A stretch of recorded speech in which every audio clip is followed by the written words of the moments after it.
আল্লাহ রাসূল সাল্লাল্লাহু আলাইহি ওয়াসাল্লাম কি বললেন যে মুমিনের বৈশিষ্ট্য হলো মুমিন নিজের পেটের 7 অংশের এক অংশ, তার পেটে যদি 700 গ্রাম চালের ভাত ধরে তাহলে 100 গ্রাম চালের ভাত খায়। আর যারা ইসলাম মানে না, শরীয়ত মানে না, নবী মানে না, তারা 7 ভাগের 7 ভাগই খেয়ে নেয়। যারা কাফির তারা 7 অংশই ভর্তি করে নেয়। মুফাসসিরিনে কেরাম লিখেছেন যে মানুষ যে খাবার গ্রহণ করে, যে খাবারটা খায়, তো মানুষ 7টা জিনিসের সাহায্যে খাবারটা গ্রহণ করে। তার মধ্যে কয়েকটা স্বাদ থাকে, কয়েকটা জায়গা থাকে, কয়েকটা জায়গা পার হয়ে গিয়ে মানুষের পাকস্থলীতে সেটা জমা পড়ে। সময় সংক্ষিপ্ত, সেদিকে যাওয়া যাবে না। আল্লাহ রাসূল সাল্লাল্লাহু আলাইহি ওয়াসাল্লাম হাদিসের মধ্যে যে ওয়াদাটা দিলেন, যদি কোনো মানুষ পেট ভরে খেয়ে নেয় তাহলে সেটা হারাম হবে না, তার গুনাহও হবে না, তার জন্য মাকরুহের আদেশও দেওয়া যাবে না, তার উপর কোনো রকম ফতোয়াই লাগানো যাবে না। খেতে পারে মানুষের ইচ্ছা, কিন্তু যদি খায় এই লক্ষণটা মানুষটার ভালো নয়। কেন? বেশি খাবার যদি বেশি খাওয়া হয়ে যায় তাহলে মানুষ কয়েকটা অসুখের মধ্যে পড়তে পারে। একটা হলো গ্যাস, ডায়াবেটিস, আপনার হজম না হওয়ার কারণে অনেক সময় মানুষের হয়, হজম না হওয়ার কারণে ঢেকুর হয়, বাইল সরে যায়। আর ঢেকুর হয়ে বাইল সরে মানুষের পায়খানা শুকে যায়, কোষ্ঠকাঠিন্য হয়ে যায়, কষা পায়খানা হয়ে যায়। এই কষা পায়খানায় যদি মানুষ বেশি দিন ভুগে তাহলে তার পাইরিয়া হতে পারে, অর্থ হতে পারে, এবং শেষমেশ তার অ্যাপেন্ডিসাইটিসও হতে পারে।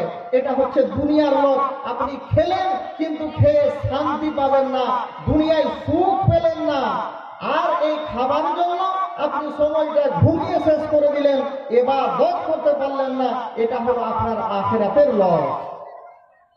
আল্লাহ রাসূল সাল্লাল্লাহু আলাইহি ওয়াসাল্লাম বলেছেন, আল্লাহ রাব্বুল আলামিন যে ওয়াদা দিয়েছেন যে রাসূল যা দিবেন তা মানো, রাসূল যা নিষেধ করবেন সেটাও মানো। কিছু করে মানো, কিছু বেঁচে মানো। যদি দুনিয়ার মানুষ মানো তাহলে দুনিয়াতেও সুখ হবে আর আখিরাতেও সুখ হবে। যদি শুধু দুনিয়া নিয়ে চিন্তা ভাবনা মানুষ করতে থাকে, আল্লাহর আইনকে যদি মানে না মানে, রাসূলের বিধান যদি মানুষ ফলো না করে, তাহলে লসটা হবে কি শুনুন। আল্লাহ রাসূল সাল্লাল্লাহু আলাইহি ওয়াসাল্লাম বলেছেন, আল্লাহ রাসূল নিষেধ করেছেন দাঁড়িয়ে জল পান করা নিষেধ।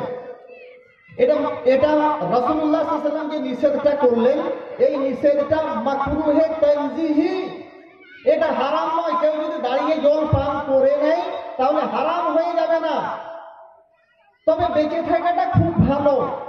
কেন ভালো? কারণ মানুষের যদি অসুবিধা থাকে, বসতে না পারে, বসলে যদি সুবিধা না হয়, অসুবিধার মধ্যে পড়ে যায়, তাহলে দাঁড়িয়ে পানি পান করা যাবে, জায়েজ। কিন্তু বেঁচে থাকাটাই, বসে জল পান করাটাই হচ্ছে সবচেয়ে ভালো। কেন ভালো? আপনি রাসূলের আইন মানলেন না, হাদিসটাকে আমি মানলাম না, যদি ইখতিয়ার আছে, এটা হারাম নয়, আমি যদি না মানি, লাভ কি হবে, লস কি হবে? লাভ হবে ডাক্তারদের, লস হবে আপনাদের আমাদের।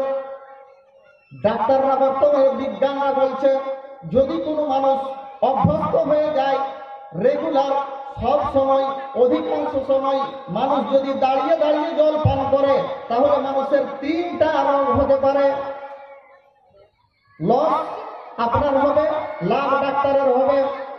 1 নম্বর রোগ হলো মানুষের কিডনি ইফেক্ট হতে পারে। বেশি দাঁড়িয়ে জল পান করলে যদি মানুষ দাঁড়িয়ে